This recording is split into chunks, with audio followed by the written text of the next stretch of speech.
From Boston University and BU Alumni Relations, welcome to Proud to BU Around the World.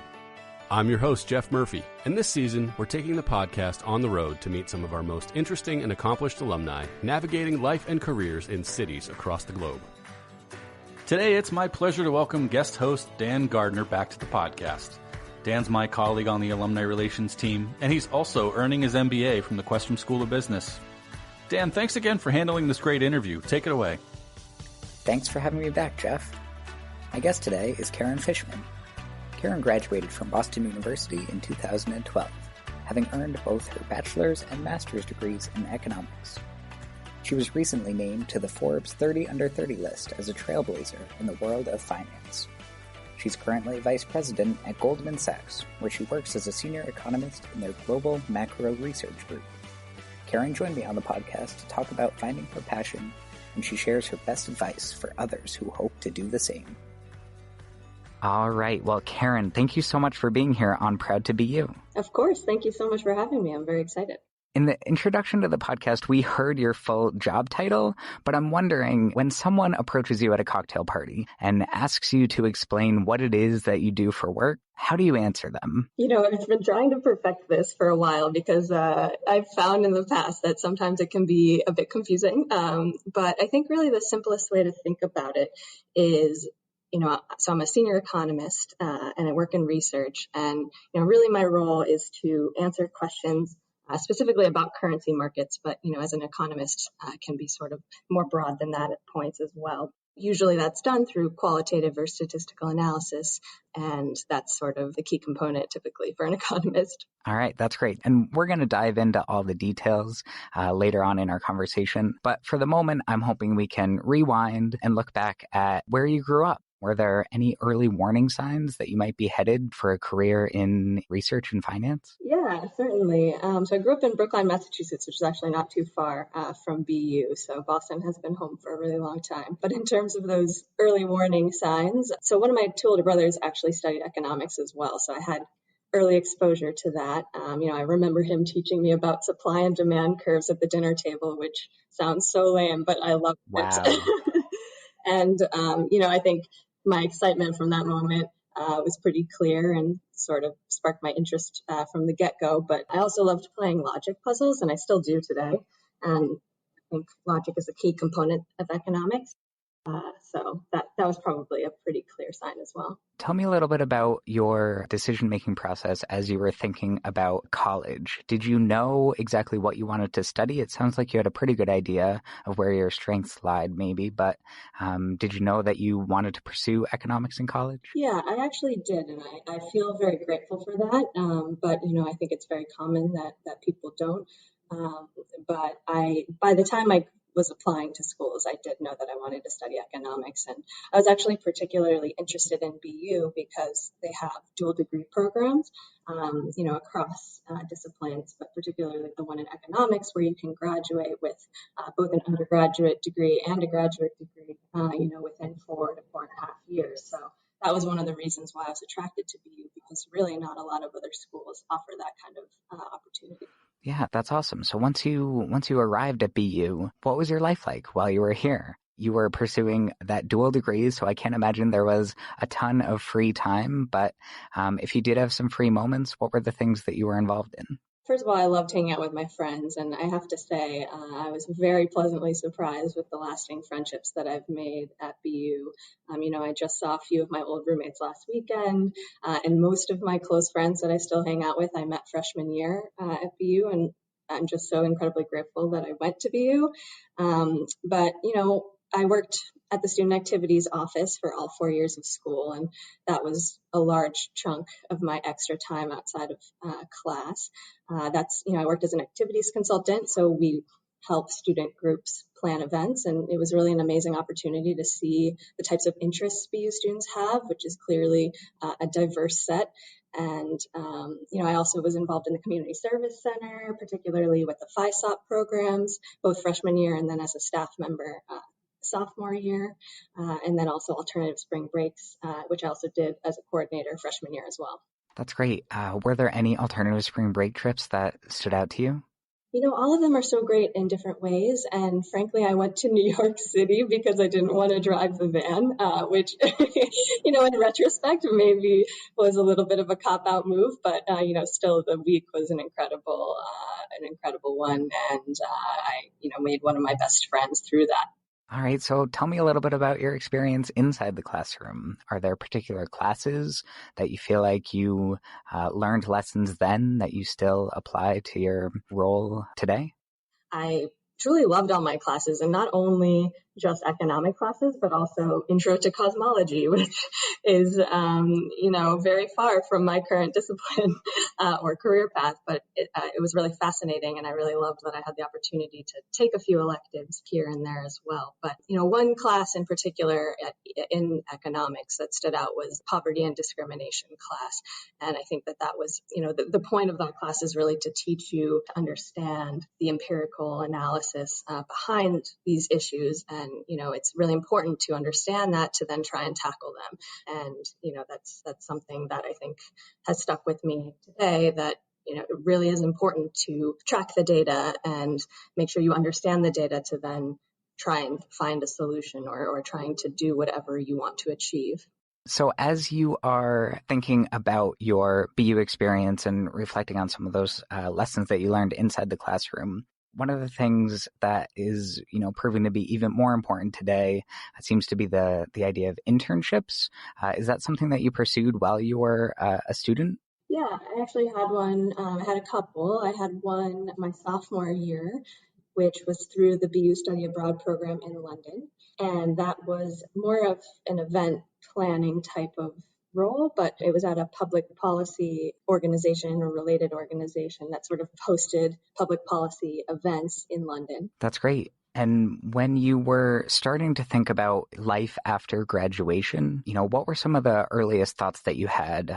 What were you thinking about pursuing? And then how did you go about kind of navigating that very first job search post-BU?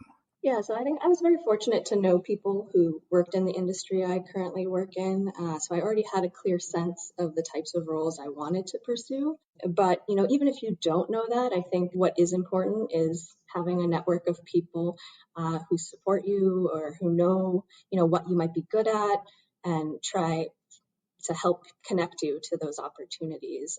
And I think a lot of finding one's professional career has to do with chatting to people about what's out there. You might not know some opportunity might be a great fit for you unless somebody mentions it. I think I may be a little bit more unique, where I kind of had a goal I wanted to achieve already in terms of the type of role I wanted, but that doesn't mean, you're a lost hope if you don't. And I think that it's actually even can be more exciting to kind of take that approach, that you're staying open-minded and talking to different types of people about what they like to do or what they think you might be good at. Yeah, and so when you're thinking back on that goal, you had that goal in mind of what you wanted to achieve after graduation. Did you know that goal would bring you to New York? I did, or I had a strong sense, but New York is the financial center of markets in the U.S., and so there's just a lot of opportunities here. But it was also a bit self-imposed because, truthfully, I didn't have a job by the time of graduation because part of that was I was being a little bit picky because I didn't know what I wanted to do, and I didn't do those typical Wall Street summer internships that tend to get you the offer before graduation. So I decided to move to New York for an unpaid internship just to kind of get myself in the door of the finance industry. And fortunately, my brother let me crash on the couch for that summer. But that ended up landing me my first full-time job by the end of the summer as well. So it was a little bit self-imposed, but New York is also one of the best cities to be in, at least in the finance industry on this side of the coast. That's incredible to kind of take that leap of faith, to know that you have this goal in mind and, being able to take on that unpaid internship as your very first step. I think that's really great. And it's not necessarily the traditional path for people who are in your position, but tell me more about what that position was like. What were the types of things that you were doing? Yeah, so it was basically just an intern at a small investment fund. So they invested in corporate credit. And so, it was a lot of sitting at a desk and, following market price action, price movements. I'm sure you hear that markets move a lot. So kind of staying on top of that and sort of understanding what's driving that. Sometimes economic data releases, like job growth in the US can drive market moves. Sometimes it's a political event. So kind of having that macro analytical approach was one part of it. And then also sort of diving into specific companies and seeing whether, it looked like one that would continue to grow or maybe wasn't growing as well, and whether it was one worth investing in or not. Yeah, and as you are thinking about applying what you were learning at BU in this first role, was there anything that you learned at BU that once you got into this first position and out into the quote unquote real world worked differently than you were expecting? Actually, I think I was pleasantly surprised that I felt pretty well equipped in the professional world from my experience at BU. I mean, particularly the emphasis on Excel and the use of statistical programming packages in my classes. I really felt like I had the skill set, or at least the technical skills that I needed to do well. And that was certainly a pleasant surprise. That's awesome. We love to hear that. Yeah, exactly. And so as you were transitioning from the internship, can you tell me a little bit about what that process was like into your first paid job? Yeah, so I think being proactive is really important at any stage of your career when you're looking to transition to a new job. So, I had this internship that I obviously wanted to do well at, but it wasn't exactly the right fit for me in terms of what I wanted to do. It was a little bit more micro research than sort of the macro research I do today.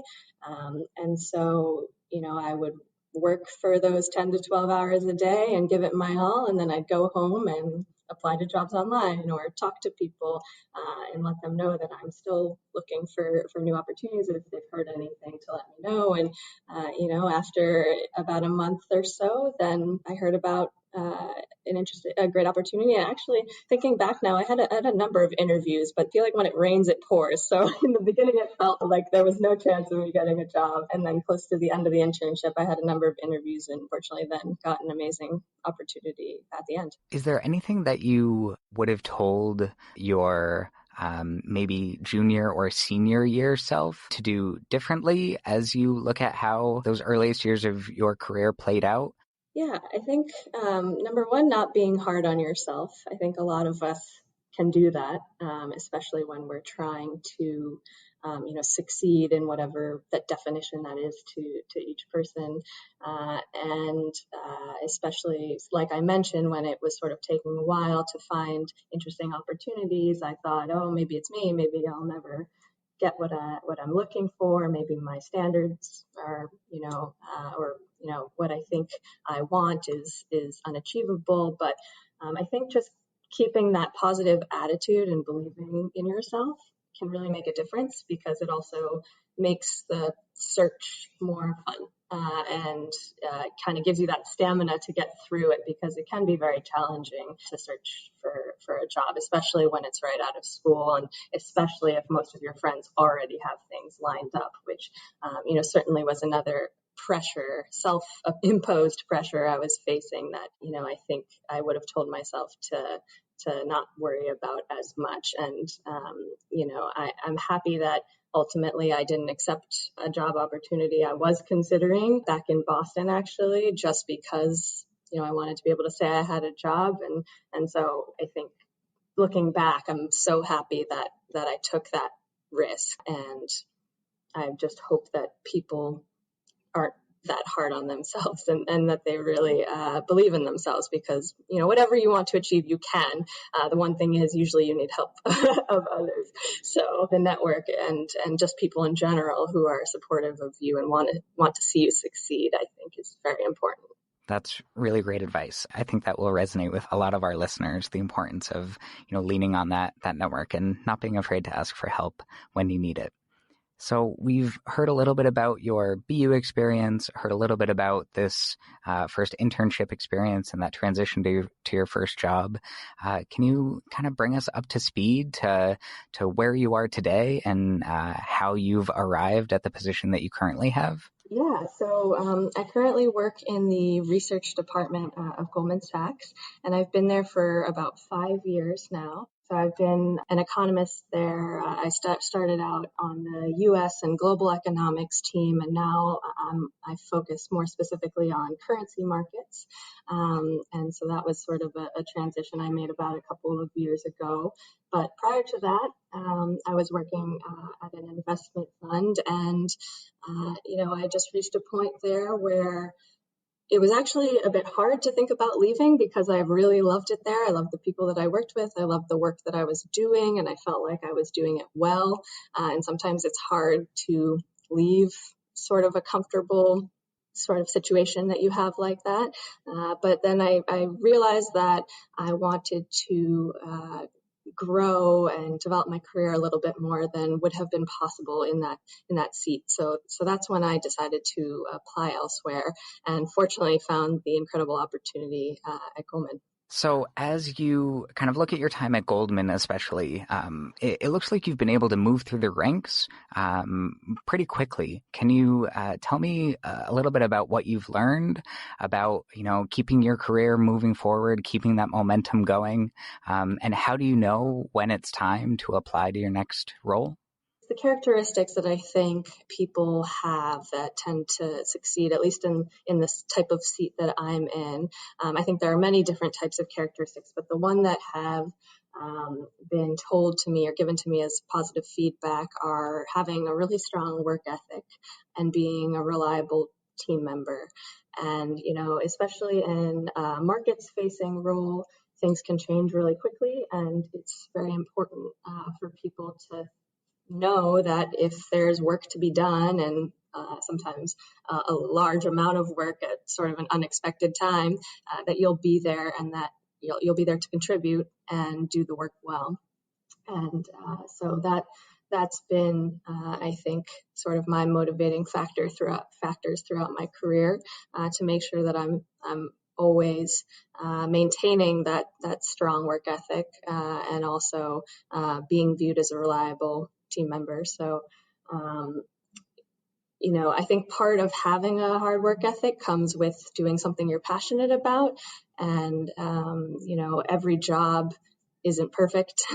And so there are harder days and there are easier days. But I think if you're passionate about what you're doing, the harder days feel relatively easy, in the grand scheme of things, at least.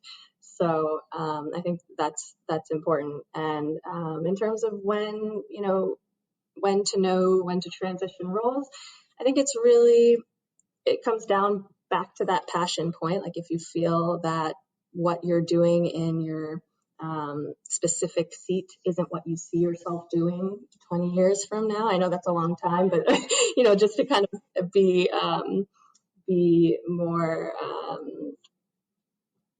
can't think of the word right now, but to make that point especially clear, if it's not something you can see yourself doing for a long time, then maybe it might be worth considering something else. And also, this wasn't so much the case for me, but in general, I like to make sure that I'm continuously learning and growing in my role. And so, if you don't feel that way, I think that that's an important time to maybe reconsider or start looking for other opportunities. And one of the things that struck me when you were reflecting on your time at BU was, taking time to talk to different people about, what they see as some of your strengths and, whether those people are mentors or friends or family. I'm wondering, have you found that there are similar people who you can reach out to and lean on, maybe look to for advice or guidance as you've kind of grown in your role at Goldman? Oh, absolutely. And I think that that's an important part of career development as well. Having mentors or role models, particularly ones that either you work with or understand the type of role that you have. I think that's really an important part of growing in any industry. And I feel very grateful to say that I have, a number of mentors and role models.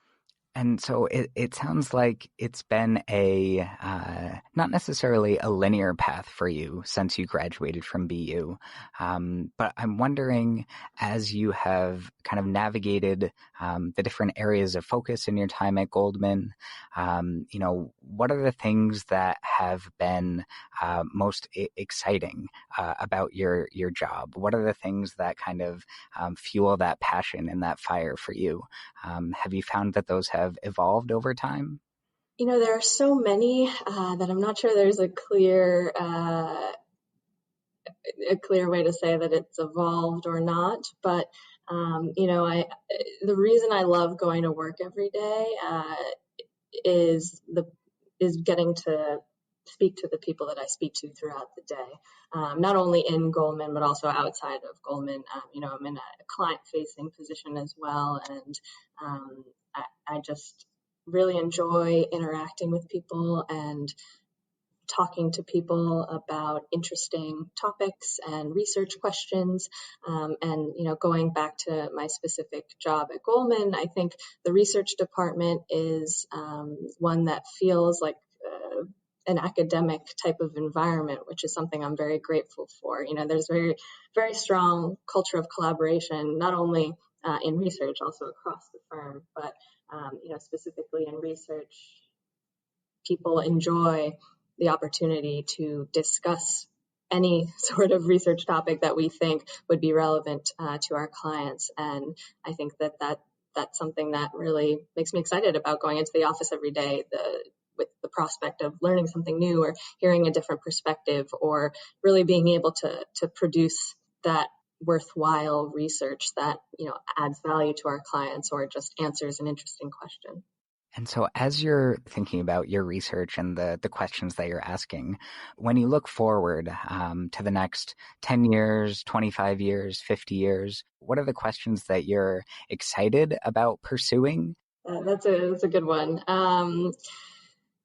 I think one part of the industry that excites me is the growth of impact investing. And, so that's about using capital to promote organizations or other sort of assets that have an environmental or social component to it.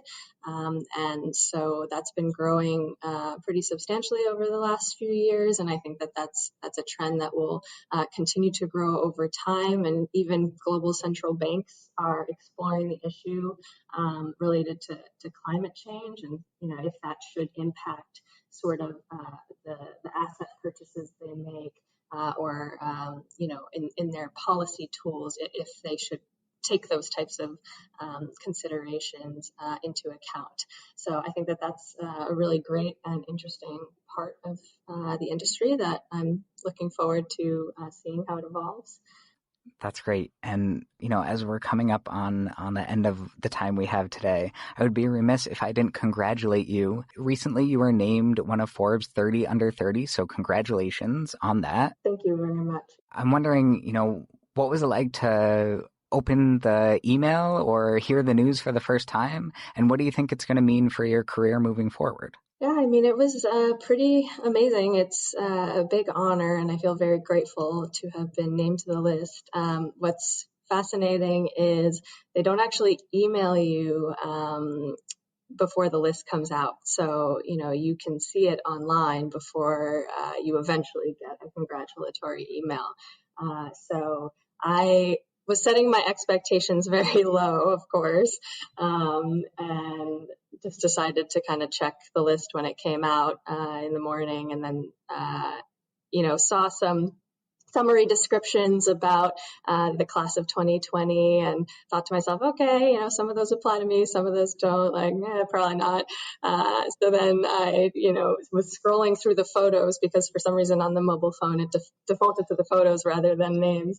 And then I saw my own, and it was a very bizarre experience, to be honest, but obviously felt pretty cool. And again, just very honored, especially relative to the other people who were named to the class this year and have been in the past. And also my fellow Terriers to see on that list is also a great addition.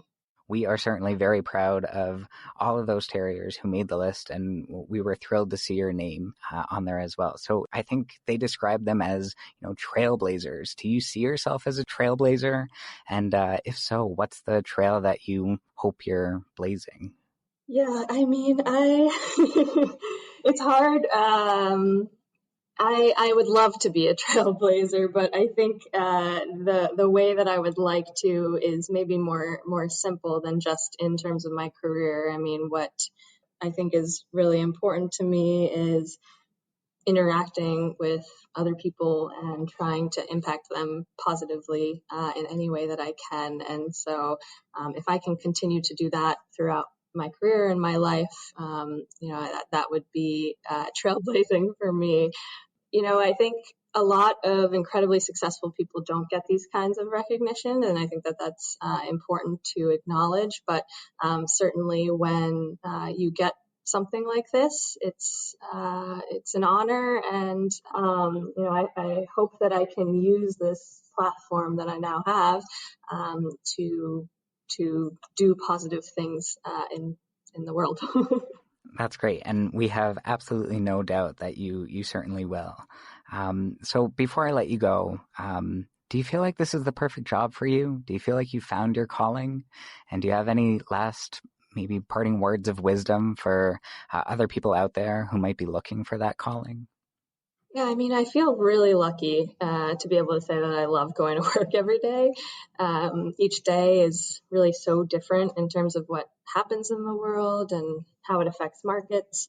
But then there's also a consistency of constantly learning and interacting with others, as I know I've said a few times already, but really that is what fuels me. I'm an extrovert, which, I learned from my Myers-Briggs test which I'm sure you know from your Questrom experience. But yeah, for others who are looking for their calling, I think sort of thinking about that question about what gets you up out of bed in the morning is the way that I think about it. And if you can really focus on that and on what makes you not only happy, but you feel not necessarily enlightens you, but helps you grow as an individual, I think that's what you want to be doing.